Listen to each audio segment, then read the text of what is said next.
Okay, before I start this segment, I just want to say that what Nancy stated is incorrect. The drug raid was back in July 2009 at another residence.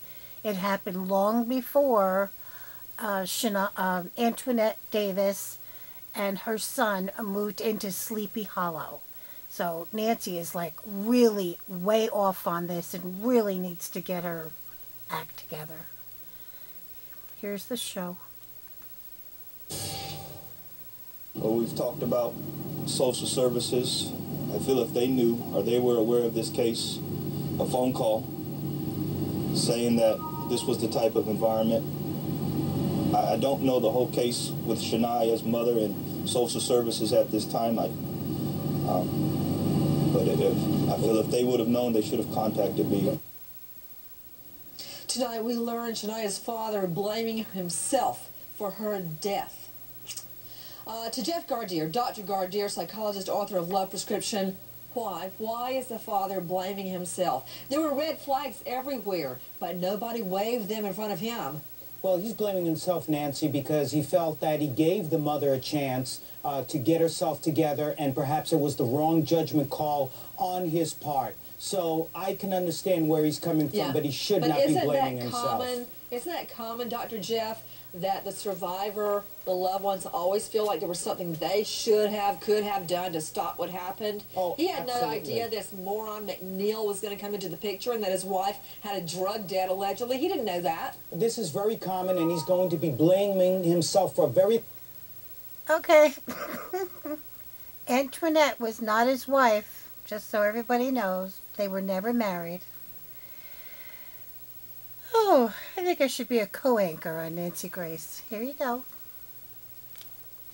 The message to him directly is, do not blame yourself. Come together with your family and grieve in the proper way. We can all learn from this. Very quickly to Andrew J. Scott, former chief of police, Boca Raton. He is VP of Scott Roberts and Associates. Sir, thank you for being with us. I want to ask you about Phyllis in Tennessee's question. The child was taken out of school for weeks, but nobody contacted the primary guardian.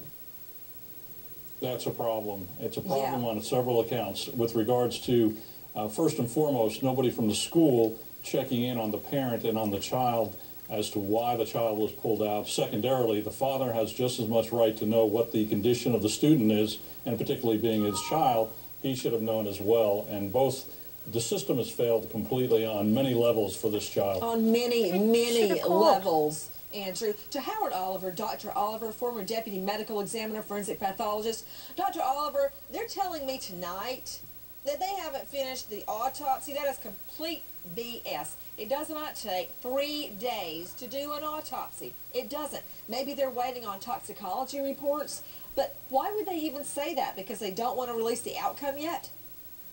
Oh, that's correct, Nancy. It only takes about 2 hours to complete an autopsy. Apparently, they don't want to release the results because it interferes with the evidentiary gathering at this time. Oh, she makes me angry.